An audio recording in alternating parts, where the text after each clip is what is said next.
Eu penso que tem sido cada vez mais sólido, um crescimento cada vez mais sólido e que tem sido cada vez mais marcante e tem também ao mesmo tempo tem sido um crescimento de solidificar também digamos, numa perspectiva que nós temos de criação teatral, porque temos seguido alguns objetivos e algumas proposições artísticas que estamos a desenvolver cada vez com mais, digamos, com mais intensidade, e isso acho que também tem feito conquistar um espaço, um terreno que no teatro em Lisboa e também, digamos, territorialmente tem sido mais em Lisboa, mas acho que, pelo menos para mim, o balanço é bastante positivo. Eu acho que assim, uma das coisas curiosas é que a companhia de teatro, não é, que tem essencialmente como atividade espetáculos, mas também tem um braço muito que nos traz aqui, que é a dramaturgia, não é, que é a escrita, que é a publicação dos textos, né? Há muita gente a fazer espetáculos e escrever, mas a gente sabe que o apoio à publicação não é tão grande, não é? Então acho que um braço da companhia, enquanto resumo, é dizer que nesses anos de companhia foram publicados 5 livros. Sim. Para não errar, não é? 5 livros, 5 obras, não, mais de 5. Sim, mais de 5. Sim, porque desses espetáculos que nós temos criado, alguns também em parceria, alguns que estrearam em festivais, há sempre também uma preocupação de documentar, além de documentar o espetáculo com o vídeo, também queremos sempre ter esse testemunho, essa memória futura que é o livro. Então, praticamente todos os espetáculos que nós encenamos estão publicados em livro. Então, ou seja, ficará para o futuro esse registro.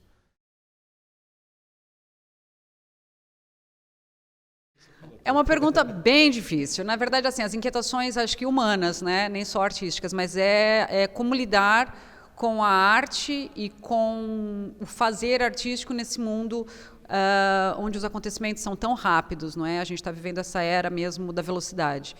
E como olhar para trás com um olhar atual e como olhar para frente, não é? Ou seja, com que olhar que nós podemos dar de perspectiva para o futuro. Não estou a falar propriamente de esperança, mas também de uma ideia de apontamento de caminhos. Acho que é uma inquietação curiosa, né? Nós temos sempre essa vontade de não é prever futuro, não é nada disso, mas é identificar como é que a linguagem vai se instalar, como é que numa era tecnológica vamos olhar para trás com que olhar, não é? Qual é o olhar que vai acompanhar?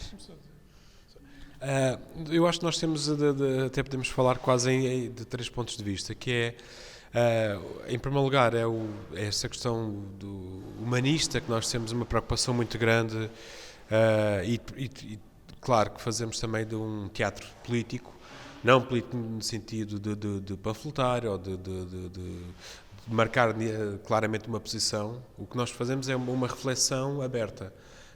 Não pretendemos de maneira alguma criar espetáculos moralistas e defender um ponto de vista de uma forma quase manicaísta. Temos sempre essa mais lado. Uma outra é o futuro. De facto, isto que a Dani estava a dizer, que é há sempre esta pretensão de um diálogo com o futuro. Por exemplo, o nosso último espetáculo, Fake News Naked Fuse, tinha a ver com a questão das fake news e de que forma é que como é que daqui a 10 anos estaremos a reagir às fake news? Será que ainda existem? Será que já são de uma outra forma? Então nós no espetáculo criamos uma ficção para resolver as fake news.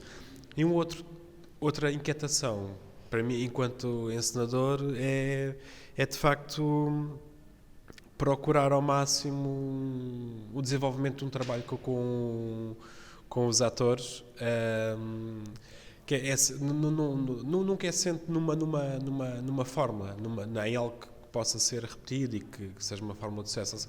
É muito essa inquietação de humana dentro do espetáculo, ou dentro da sala de ensaio, como é que nós todos estamos ali a criar do grau zero juntos.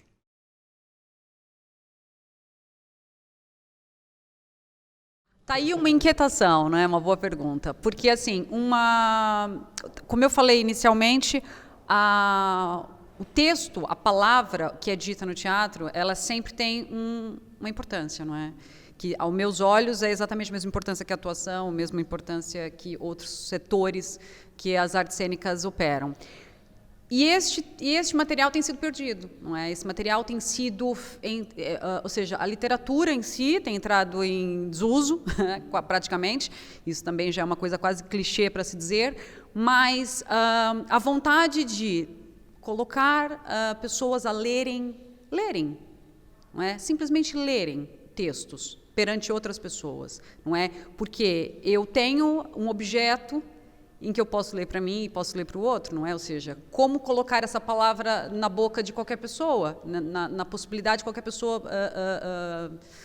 transbordar por esse objeto, não é? Então, acho que esse é a maior inquietação e um dos maiores motivos, não é? E, claro, obviamente, trazer dramaturgos incríveis brasileiros que têm escrito no Brasil e que são pouco conhecidos cá, e a mesma coisa aqui, dramaturgos maravilhosos que temos, que também não são tão conhecidos. Então, por isso um transatlântico, não é? Que atravessa para lá e para cá, trazendo isso. Mas o Ricardo pode complementar com outras coisas.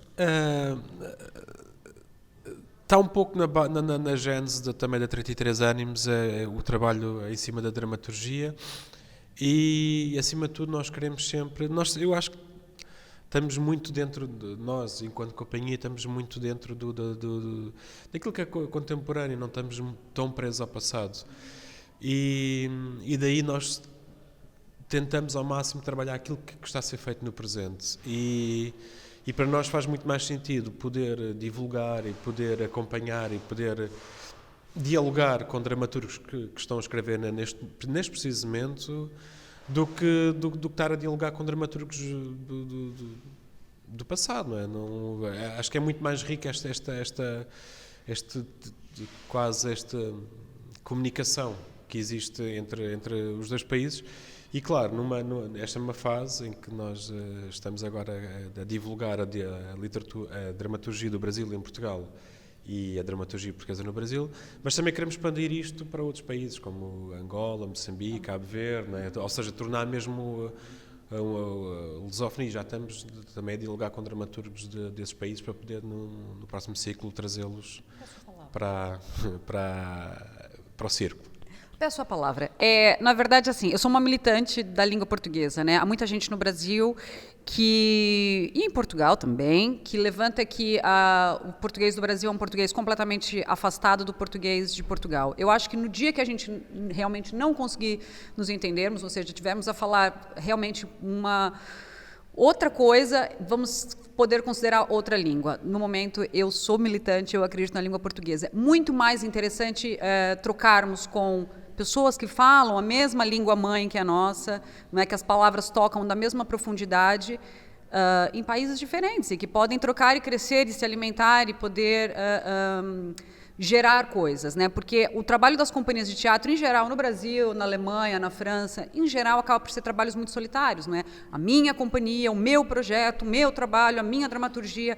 E, assim, toda a gente perde com isso, né? Quanto mais a gente puder trocar, estar juntos, nem que seja para apoiar ou simplesmente para se alimentar ou alimentar o outro, enfim, troca, não é? Acho que o nosso corpo já responde por isso, né? A troca é o que faz estarmos em pé, vivos.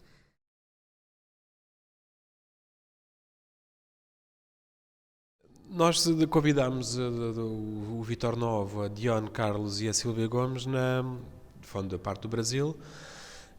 O Vítor eu conheci-o em 2019 porque eu fui a dar uma oficina de dramaturgia e uma palestra num seminário de dramaturgia amazónica em Belém do Pará, e foi lá que eu conheci o Vítor, é de São Paulo.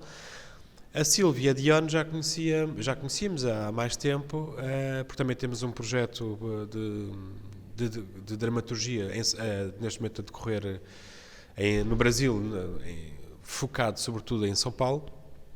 E o convite foi por afinidades dramatúrgicas, porque, tal como nós, tanto o Vítor, que tem uma companhia chamada A Digna, Faz um trabalho também muito humanista. A peça que vai ser lida, Verniz Náutico para Tufos de Cabelo, tem muito a ver com uma questão de solidão, de cuidado para com os idosos. A Dione trabalha muito a questão do racismo, e a Sílvia é uma questão da sociedade contemporânea, não é? Uma sociedade muito fria, muito assassina, de certa forma. E claro, depois também que uma afinidade que nós temos muito grande com o Miquel de Oliveira e com o Cláudio Lucas Chão fechou aqui esta primeira mão de textos. E acho que, no fundo, estamos aqui estamos quase na mesma esfera, estes 6 dramaturgos, porque há pontos em comum, e nós também, quando fizemos a programação, também tentámos mais ou menos juntar peças que pudessem comunicar, e também foi essa afinidade que ajudou a cozer a programação, no fundo. Há planos, ainda não há nada concreto, mas já temos começado algumas parcerias com outros países, outras lusofonias, não é? Com todos os seus acentos belos. Já há planos, não temos ainda como divulgar, porque ainda não temos nada concreto, ou seja, formalizado.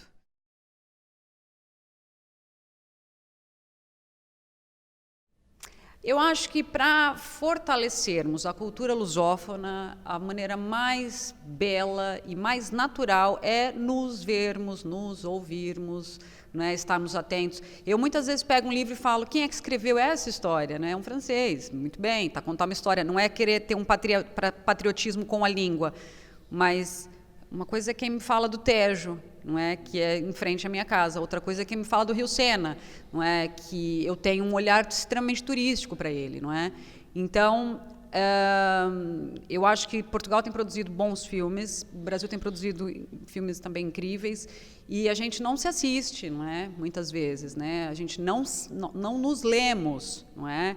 Não nos ouvimos, não é? A música portuguesa começa a entrar no Brasil com o fado, e depois começa a ter uma ida com os madrideus, e depois fica ali um pouco perdida, não é? E tem coisas incríveis sendo produzidas aqui que são pouco ouvidas lá. O Brasil, sim, envia muito mais para cá, não é? Também, geograficamente, acaba por ser natural. Mas uma ideia é que estejamos atentos ao que o outro está fazendo, ou seja, reforçarmos o potencial que a nossa língua tem. A propósito disto, eu acho que uma coisa que devemos ser é solidários, em primeiro lugar. Solidários, e devemos também ter uma abertura maior para poder abrir esta questão lusófona. E claro, este ciclo é um pequeno gesto. É um pequeno gesto, mas estamos a inaugurar um projeto que é, neste caso, claro, é mais facilitado porque é entre Portugal e Brasil. Mas nós queremos, de facto, poder também contribuir para que este diálogo também seja fortalecido em África. Claro, estamos a falar em África, os países que são lusófonos, porque as condições são muito mais precárias e o acesso à cultura é diminuto, então pretendemos também, com essa questão também, de certa forma, desenvolver a dramaturgia ou o teatro desses países. E nós estamos a construir um bom parceiro em Angola, onde eu tenho acompanhado, eles são um clube de leitura muito entusiasta, embora o acesso aos livros seja muito difícil, mas eles são muito entusiastas em torno da leitura, em torno da dramaturgia. Eu acho que também vai ser um bom parceiro.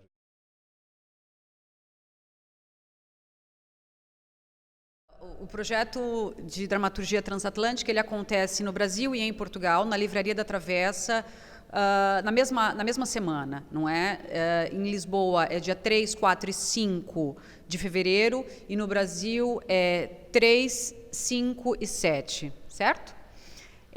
Então, ou seja, os mesmos autores que serão lidos cá, serão lidos lá, e vice-versa.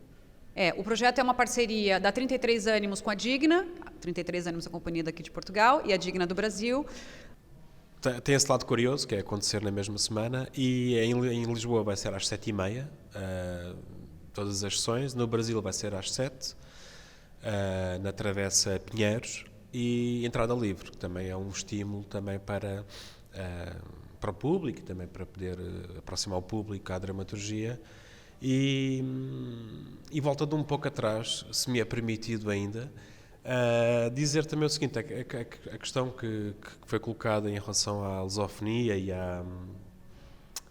e como é que nós podemos trabalhar nisso. Eu acho que isto que nós estamos a fazer agora também é esse reforço, ou seja, entrevistas como estas também dignificam muito e são de facto um grande estímulo, uma grande alavanca para que o teatro possa ser mais ouvido e ao mesmo tempo também descentralização, não é? Também poder este trabalho que é feito por ti, Pedro, de facto é meritório, porque também tal como o livro também acaba por ser um testemunho muito grande e muito forte para o futuro do teatro, da cultura em Portugal. Obrigado da minha parte. Não sei se quer perguntar mais alguma coisa. Quero agradecer, Daniela, Ricardo. Obrigado. Obrigada. Obrigado nós.